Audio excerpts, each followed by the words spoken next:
de la fonction publique et parapublique du Québec. Salut Christian, comment vas-tu ce matin? Ça va bien, ça va bien. Bon matin à toi aussi. Merci de prendre le temps, même si tu es, j'imagine, occupé. T'es où présentement, là? Là, je suis à Montréal parce qu'on se prépare pour la commission Gala. On témoigne ce matin au niveau du SFPQ parce qu'on représente les employés de la SAAQ et on a été aux premières lignes de tout le fiasco cyclique. Alors, on témoigne ce matin à la commission Gala. C'est pour ça que je pense studio avec vous autres cette fois-ci. Et justement, parlons-en de votre implication dans la commission Gala. On parle de sous-traitance, entre autres. Donc, ce sera quoi un petit peu le propos ou ce que vous allez mettre de l'avant pendant que vous allez comparaître devant la commission? Ben, ce qu'on va aller dire devant la commission, nous, c'est que le gouvernement fait fausse route lorsqu'il fait ces changements technologiques, ces changements numériques, parce qu'il les fait pas pour aider la population, il les fait pour couper des services. Donc, c'est pas les bons objectifs au départ qu'il fait. De plus, en faisant ça, ben, c'est qu'on vient affaiblir l'expertise qu'on a à l'interne parce qu'on ne l'a plus, on perd ces gens-là à l'interne au niveau de l'expertise informatique. On n'a pas d'effectifs, on a très peu d'effectifs dans les différents ministères et organismes et au lieu de vouloir embaucher pour éviter de faire de la sous-traitance, ben à la place, on remet tout dans les mains des compagnies informatiques qui ont le beau rôle et qui peuvent surcharger facilement à travers tout ça, là. Effectivement, j'ai l'impression que quand on sous-traite pour le gouvernement, on a l'impression que c'est bar open un peu. Ça se peut-tu? Effectivement, c'est ce qui se passe. Puis le gouvernement se cache toujours un petit peu derrière le fait de dire, ben, j'ai pas le choix d'aller en sous-traitance parce que j'ai pas d'expertise à l'interne. Par contre, de l'autre côté, il coupe des postes, il empêche d'embaucher, il paye pas les bons salaires pour pouvoir être compétitif avec le privé. Alors, on devient dépendant. C'est tellement rendu exagéré que même lorsqu'on embauche une firme de sous-traitants pour venir faire de l'informatique, souvent, vu qu'on n'a pas assez d'expertise à l'interne, c'est les gens à l'interne du ministère qui vont devenir un petit peu aux ordres du sous-traitant. Donc, on n'est même pas capable de prendre le contrôle des projets qu'on a. C'est les sous-traitants qui viennent nous dicter comment ça va fonctionner. Fait que c'est sûr que ça va nous coûter plus cher à la fin. On arrive avec des coûts là, qui vont de 1000 à 1100 pièces par jour pour une ressource externe, alors qu'à l'interne, pourrait nous coûter environ un peu plus que 400 $ si on comprend tous les avantages sociaux et tout ce qui va avec. Fait que ça nous coûte environ 2,5 fois plus cher. Puis ça, c'est nos taxes et nos impôts qui payent pour tout ça, là.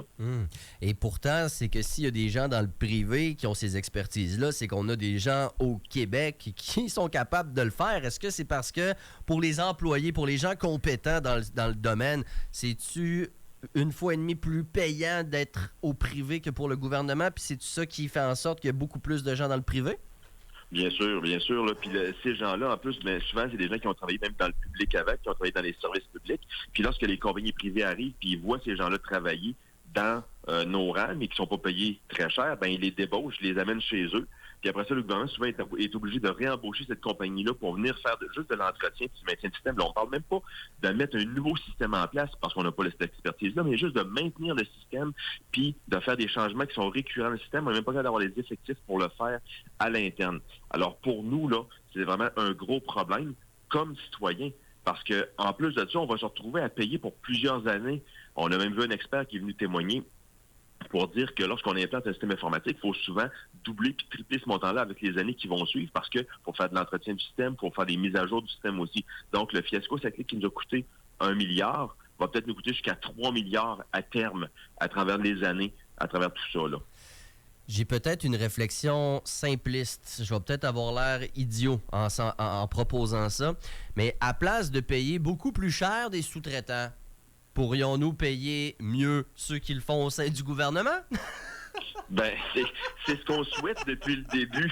C'est ce qu'on souhaite depuis... Puis même si on montait les salaires, parce que les compagnies privées, eux autres, il faut qu'ils fassent un profit. Donc, ils chargent pour faire le profit, puis pour, après ça, garder aussi l'expertise, et ainsi de suite, là. Donc, même si on payait 1,5 fois plus cher à l'interne, on ferait quand même des économies. Mais ce qu'on ferait surtout, c'est qu'on garderait cette expertise-là pour évaluer avant tout les systèmes. Parce que présentement, ce qui se passe, c'est que c'est les compagnies privées qui viennent nous dire ce qu'on a de besoin. On n'est pas capable de l'évaluer nous-mêmes, nos besoins. Fait qu'ils viennent nous dire c'est quoi qu'on a de besoin. Ils font l'appel d'offres ou ils préparent l'appel d'offres. Souvent, ça va être eux autres mêmes ou une compagnie voisine qui va obtenir le contrat, qui va réaliser le contrat. Donc, on n'a pas la même mise sur aucune étape du processus même au niveau de l'informatique. Puis c'est ça qui est choquant, parce qu'on devrait être en contrôle. Quand j'arrive puis j'ai quelqu'un chez lui qui va faire des travaux, ben je vais lui dire au peintre où peinturer, parce que j'ai peut-être pas l'expertise pour peinturer ma maison ou tirer des joints, mais je vais lui dire où est-ce que je veux le faire, qu'est-ce que je veux faire, puis comment ça va me coûter. Là, présentement, on n'a aucun contrôle sur aucun espace du projet, puis en plus de ça, on paye à l'heure. Au lieu de dire, ben voici le contrat, voici le montant que tu as, puis réalise-moi ça. Sinon, il va y avoir des pénalités si tu ne réalises pas ça d'un temps, puis avec ce que tu nous as promis. Là, on paye à l'heure. Fait qu'il peut nous charger pendant des heures et des heures, en disant, ben là, on n'avait pas vu ça, on n'avait pas vu ça, on n'avait pas vu ça, puis la facture continue d'augmenter, puis nous, on fait juste payer pendant ce temps-là. Et, tu sais, on s'entend qu'on s'en va vers l'électronique, on s'en va vers l'informatique. T'sais, juste mon jeune qui est au primaire, on a l'application Clic École. Là. Puis là, tout est là-dessus, le plan de cours, les ci, les ça. Fait que bref, tout s'en va vers le numérique. Mais quand on regarde ça clique, c'est pas encourageant comme contribuable. Là. Puis le prochain projet qu'on va vouloir rendre numérique, je pense que tout le monde va avoir une immense réserve avec raison.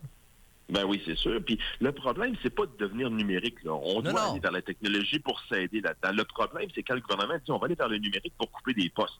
C'est ça qui est le bug là-dedans. Parce qu'en coupant des postes, ben, on coupe les postes même des fois avant même que le projet arrive à échéance. Là. Puis ça, à ce moment-là, en disant bon, on va couper des postes, c'est pas la bonne façon. De vouloir donner plus de services en implantant le numérique pour économiser du papier, économiser ici, puis pas avoir besoin de se déplacer non plus, sauver des transports si on peut le faire en ligne de la maison, c'est parfait. Mais après, on peut évaluer, est-ce qu'on a encore besoin d'autant de monde? Pas de dire, on va changer un projet informatique pour le mettre en place, pour pouvoir couper du monde après, puis que le monde vire tout ça, parce qu'on sait très bien qu'il y a du monde qui sont pas forts avec l'électronique. Moi, le premier. Fait que, tu sais, à ce moment-là, là, je veux dire, ça nous prend quand même des gens en poste. Il y a des gens qui n'ont pas même l'Internet haute vitesse. Il y a des gens qui n'ont pas, des personnes âgées qui n'ont pas la facilité qu'on peut avoir, des fois les plus jeunes, avec l'informatique aussi. Donc, oui, on doit transformer l'appareil gouvernemental, mais on ne doit pas le faire au détriment des services à la population. Christian Daigle, le président du syndicat de la fonction publique et parapublique du Québec. Il y avait pas mal de monde à la Marche mondiale des femmes. D'ailleurs, vous y étiez aussi? Oui, j'étais présent, c'est sûr, à ce moment-là. Le 18, samedi le 18 octobre, on était plus de 16 000 personnes qui ont participé. Puis c'est le 30e anniversaire de la première marche mondiale.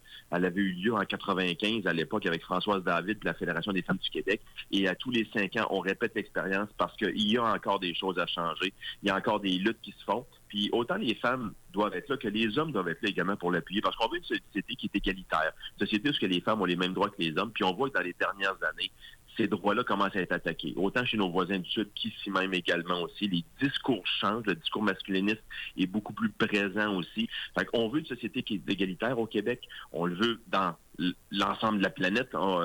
Si on rêve là, plus loin. Mais au départ, il faudrait que chez nous, même au départ, on puisse avoir ces mêmes droits-là pour les femmes que pour les hommes. Donc, c'est important de marcher pour justement le faire savoir. 16 000 personnes qui y étaient, effectivement, c'était magnifique. En terminant, on parlait du fiasco Ça clique. Là, ça, c'est l'aspect très transformation numérique de la chose. N'en demeure pas moins qu'il y a eu justement des coupures de postes à la SAAQ. Et oui, on continue les coupures de postes dans les ministères. C'est plus d'une centaine de personnes qui ont perdu leur job. Puis quand le gouvernement et M. Legault dit qu'on ne touchera pas les services à la population, là, laissez-moi vous nommer les corps d'emploi qui ont été touchés. Là. Technicien d'administration, OK, on va y aller là-dessus. Mais agent de soutien à la clientèle, ça, c'est les gens qui répondent au téléphone quand on vous appelle. Agent d'indemnisation, quand les gens font un accident ou qu'il y a une réclamation, c'est eux qui traitent les demandes à ce moment-là. Évaluateur de compétences de conduite, les gens qui évaluent les personnes qui vont passer les permis de conduire. Puis les derniers qui ont été coupés, c'est les préposés aux permis d'immatriculation, ceux qui sont en arrière du comptoir, qui reçoivent la population, qui reçoivent les citoyens quand ils vont voir les gens. Tous ces emplois-là, c'était des services directs à la population qui se donnaient. Et ces postes-là sont coupés. Pourtant, Mme Duranceau, la ministre du Conseil de Trésor, a dit en entrevue la semaine passée qu'il ne voulait pas couper à la tronçonneuse, qu'il allait s'asseoir, puis qu'il allait regarder les différents programmes, puis qu'il allait trouver des places où il pouvait couper, puis qu'il ne ferait pas ça d'une manière là, à U puis à IA. Le problème, c'est qu'il donne déjà des consignes au ministère en disant, voici ton budget, je te le coupe, mettons, de 2 millions. Je te le coupe de 1 million. Fait que maintenant, organise-toi avec ça. Alors qu'on sait très bien que la seule matière ou la seule manière d'y arriver, c'est de couper des postes. Fait que le Conseil de Trésor, lui, se défend en disant, moi, j'ai pas dit de couper des postes, mais en restreignant les budgets, il force les ministères de l'autre côté à couper des postes. Puis ça, c'est des services directs à la population qui sont touchés. Tu demandes à quelqu'un de couper 1 million dans son ministère, il peut pas couper d'un post-it puis d'un crayon. Là. Je veux dire, c'est pas le même que tu vas l'atteindre, là, ton objectif. Là. Ben non, puis il y a des frais qui sont intangibles non plus. Là. Quand tu as un bail ou quand tu es propriétaire d'un édifice, tu as des frais à payer. C'est comme la maison, tu ne peux pas dire je vais arrêter de payer mon hypothèque.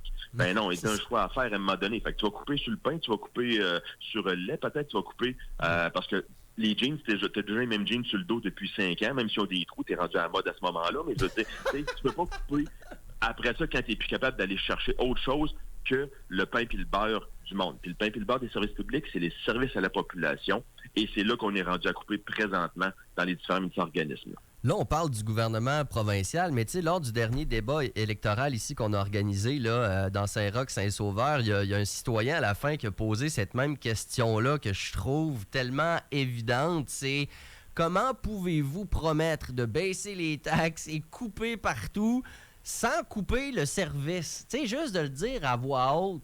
Mais il semble que c'est incohérent, puis ça semble être une genre de manière de faire, voir ici les gros guillemets, sur tous les paliers. Est où la baguette magique, Christian? Bien, la baguette magique, il n'y en a pas dans ce contexte-là quand on veut regarder seulement du côté des services qu'on donne. Si on veut regarder ailleurs, on a des subventions aux entreprises. Puis on sait que présentement, c'est très important, les subventions aux entreprises à certains niveaux avec la guerre tarifaire qu'on a avec les États-Unis. Mais il y a des subventions aux entreprises qu'on va subventionner les entreprises de l'extérieur au lieu de favoriser les compagnies à l'interne. Il y a des choses qu'on peut aller couper, comme je disais tantôt, la sous-traitance aussi. Si on va rechercher un peu d'argent dans la sous-traitance pour garder ça à l'interne, puis la Ville de Québec, entre autres, l'a fait. La Ville de Québec a rapatrié des millions au niveau de la sous-traitance pour faire les travaux à l'interne à la place.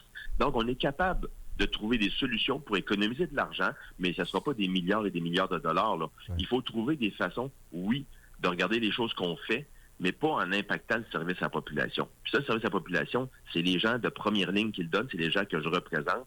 Puis c'est la même chose au niveau municipal, c'est la même chose au niveau fédéral également aussi. Fait qu'il faut regarder les services qu'on donne, puis si on veut changer les services qu'on donne, puis ne plus donner tel type de service, bien qu'on ait au moins le courage de le dire en pleine face, puis de le dire lors des élections, pour dire, ben ce service-là, nous, on le donnera plus, puis on va couper sur cet argent-là. Bon, moi, les gens feront un choix éclairé à ce moment-là. Pas de dire, bon, on va couper, mais ça ne vous touchera pas, vous autres. Ça, c'est une fausse promesse, là.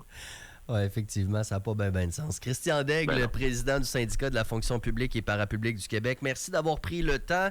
Bonne journée. J'imagine que ça va être quand même un peu spécial et intense devant la commission Galant. C'est une première pour toi comme type d'expérience ou toi, tu es assez habitué là-dedans?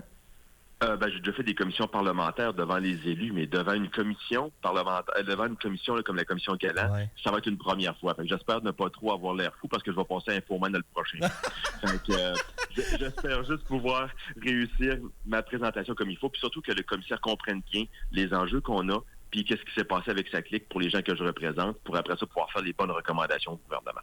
Tu vas être dérouillé avec nous autres ce matin, ça va super bien. Hey, je te souhaite une belle journée, Christian. Merci à vous autres, une bonne journée aussi, Rémi. Bye.